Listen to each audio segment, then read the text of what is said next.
Hello student, Kautilya learning में आप सबका स्वागत है। आज हम लोग बुध ग्रह और शुक्र ग्रह के बारे में चर्चा करेंगे। तो चलते हैं हम लोग बुध ग्रह यानी मरकरी के बारे में चर्चा करते हैं। बुध ग्रह जो है वो सौर मंडल का सबसे छोटा ग्रह है।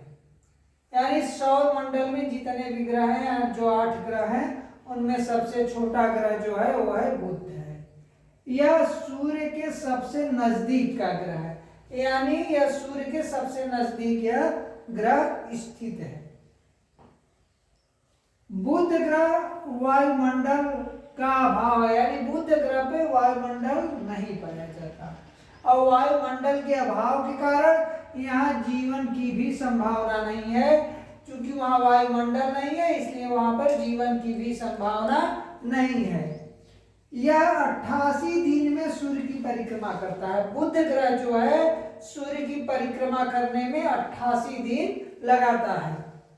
इसका तापांतर सभी ग्रहों में सबसे अधिक है, यानी बुध ग्रह का जो तापांतर है वह सभी ग्रहों में सबसे अधिक है, यानी 560 डिग्री सेंटीग्रेड है इसका तापांतर।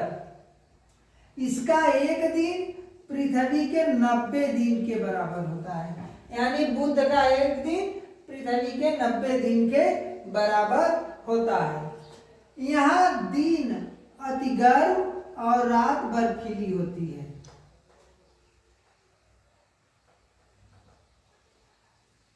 यहाँ पे बुध ग्रह पे दिन जो है वो बहुत ज्यादा गर्म होता है और रात बर्फीली होती है। इसका कोई उपग्रह अब तक ज्ञात नहीं है, यानी बुध ग्रह का अभी तक पता नहीं चला है कि कोई भी उपग्रह है, यानी अभी तक उसका कोई उपग्रह नहीं है।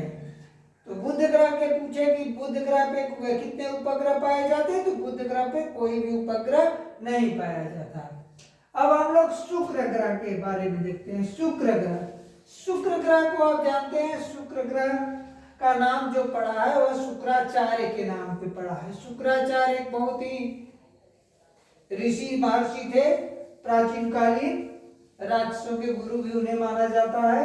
बहुत ही तेज बुद्धि के थे ऋषि, उन्हीं के नाम पर इस ग्रह का नाम शुक्र ग्रह पड़ा है। इंग्लिश में इसे वीनस कहते हैं। यह सूर्य का परिक्रमा करने में 225 दिन लगाता है, यानी शुक्र ग्रह जो है सूर्य की परिक्रमा करने में 225 दिन का समय लेता है। यह सूर्य के पूर्व से पश्चिम दिशा में परिक्रमण करता है, यानी यह सूर्य से पूर्व से पश्चिम दिशा में परिक्रमण करता है। और अन्य ग्रह पश्चिम से पूर्व दिशा में परिक्रमा करते हैं। 2 ही ऐसे ग्रह हैं जो पूर्व से पश्चिम दिशा में परिक्रमा करते हैं, एक शुक्र और एक अरुण। बाकी सभी ग्रह पश्चिम से पूर्व दिशा में परिक्रमा करते हैं। यह पृथ्वी के सबसे नजदीक ग्रह है।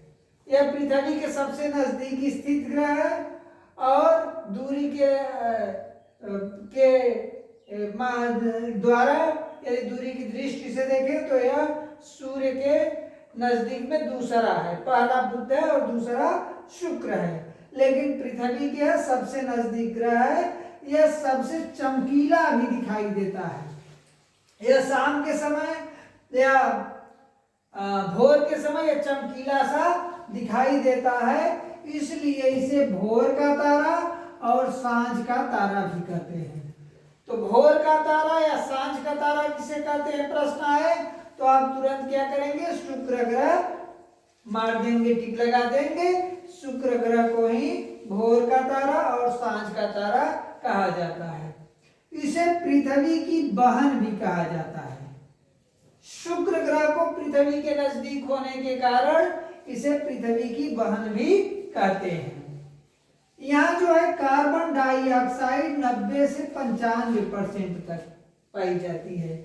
शुक्र ग्रह पे जो कार्बन डाइऑक्साइड है वो 90 से 95% तक पाई जाती है, जिसके कारण सूर्य का ताप जो है सबसे अधिक है। सभी ग्रहों में सबसे अधिक ताप किसी का है तो है शुक्र का। इसका कोई उपग्रह नहीं है। तो जिस प्रकार बुध का कोई उपग्रह नहीं है, उसी प्रकार शुक्र का भी कोई उपग्रह नहीं है। यहाँ ध्यान देने की बात है, बुध का तापांतर सबसे अधिक है और शुक्र का ताप सबसे अधिक है। यदि क्वेश्चन पूछेगा सबसे तापांतर वाला ग्रह कौन है, तो बुध, और यदि क्वेश्चन पूछ दिया कि सबसे अधिक ताप वाला ग्रह कौन है, तो शुक्र हो जाएगा। बुध और शुक्र को सूर्य और पृथ्वी के बीच होने के कारण अंतर्ग्रह भी कहते हैं। बुध और शुक्र सूर्य और पृथ्वी के बीच स्थित है, इस कारण इसे अंतर्ग्रह भी कहा जाता है। तो आज हम लोगों ने बुध और शुक्र के बारे में अध्ययन किया। फिर हम लोग अगले दिनों आपके सामने उपस्थित होंगे नए टॉपिक के साथ।